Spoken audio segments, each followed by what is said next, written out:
ଭଲ ଅଛ? କାଲି ଆମେ କଣ ଜାଣିଥିଲୁ ରେଡ୍ କଲର୍ ବିଷୟରେ। ରେଡ୍ କଲର୍ ଭାଷାରେ ରେଡ୍ କଲର୍ ଚିହ୍ନିଥିଲେ। କଣ ଚିହ୍ନିଥିଲେ?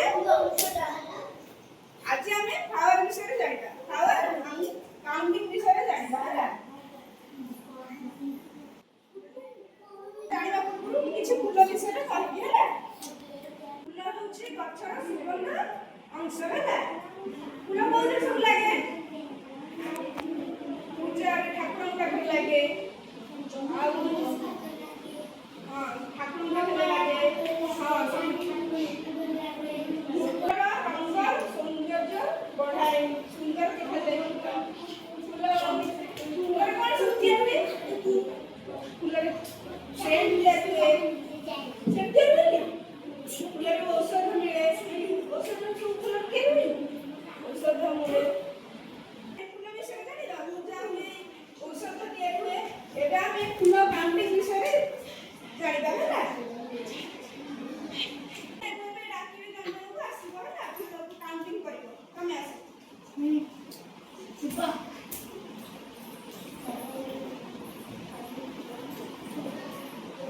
କେତୋଟି? ଗୋଟିଏ। କି ଫୁଲ? ପିଲାମାନେ ଦେଖ ଏଟା କି ଫୁଲ? ମନ୍ଦାର ଫୁଲ। ମନ୍ଦାର ଫୁଲ କି କଲର? ନାଲି କଲର। ମନ୍ଦାର ଫୁଲ ସବୁ କେଉଁ ଠାକୁରଙ୍କ ପାଖରେ ଲାଗେ? ଫୁଲରେ କେତୋଟି ପାଖୁଡା? ମନ୍ଦାର ଫୁଲରେ କେତୋଟି ପାଖୁଡା? 5ଟି ପାଖୁଡା। ମନ୍ଦାର ଫୁଲ କୋଉ ଠାକୁରଙ୍କ ପାଖରେ ଲାଗେ? ତାରିଣୀଙ୍କ ପାଖରେ, ମଙ୍ଗଳାଙ୍କ ପାଖରେ, ଆଉ ମା କାଳୀଙ୍କ ପାଖରେ ମନ୍ଦାର ଫୁଲ ସବୁ ଲାଗେ ହେଲା। ଫୁଲ ବିଷୟରେ ଜାଣିଲ? ତମେ ଯାଅ। ଆଉ ତମେ କାଲିକି ଆଉ ଜଣେ ଆସିବ ହେଲା। ତମେ ଆସ।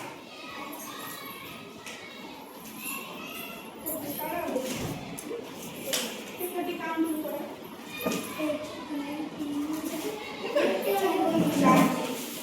କି ଫୁଲ? ଏ ପିଲା ଦେଖ ଏଟା କି ଫୁଲ? ଗୋଲାପ ଫୁଲରେ କେତୋଟି କଲର ଥାଏ?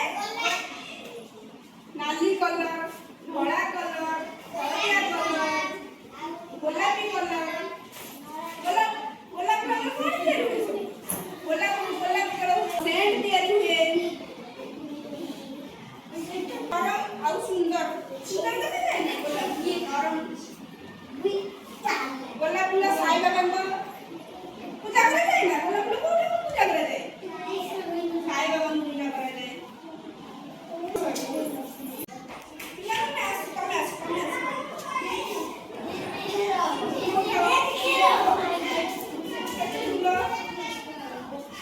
ତିନୋଟି ଫୁଲ। କେତୋଟି ଫୁଲ? ପିଲା ଦେଖ ଏଟା କି ଫୁଲ? ପଦ୍ମ ଫୁଲ। କି ଫୁଲ? ପଦ୍ମ ଫୁଲ। ଏହାର ରଙ୍ଗ କଣ? ଗୋଲାପୀ। ଗୋଲାପୀ ଆଉ ଧଳା। ଧଳାରେ ଥାଏ ପଦ୍ମ ହେଲା। ଏ କୋଉଠି ଫୁଟେ?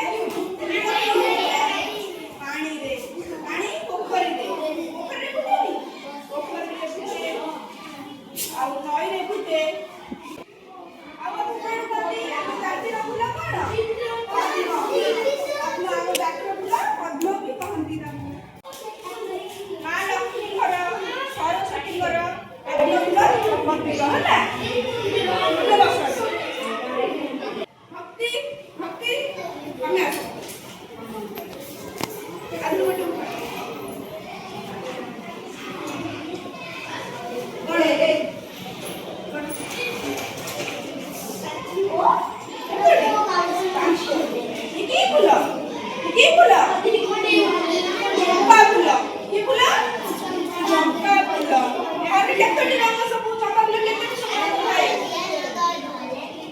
ଧଳା ରଙ୍ଗ, ହଳଦିଆ ରଙ୍ଗ ହେଲା।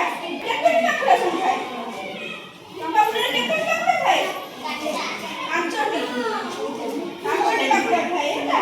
ଏହା କେବେ ଫୁଟେ? ବସନ୍ତ ଓ ଗ୍ରୀଷ୍ମ କାଳରେ ଫୁଲ ଫୁଟେ ହେଲା। ତିଆରି ହୁଏ। ଚମ୍ପା ତେଲ ତିଆରି ହୁଏ। ତମେ ବସ।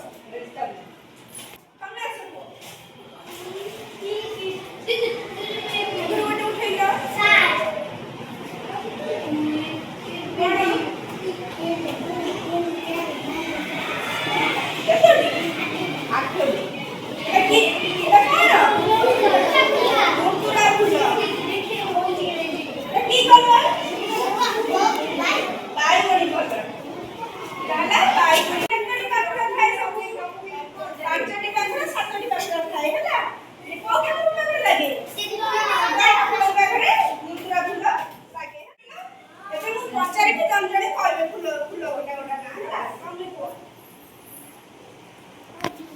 ପଦ୍ମ ଫୁଲ ତମେ କୁହ କି ଫୁଲ ମନ୍ଦାର ଫୁଲ ତମେ ପଦ୍ମ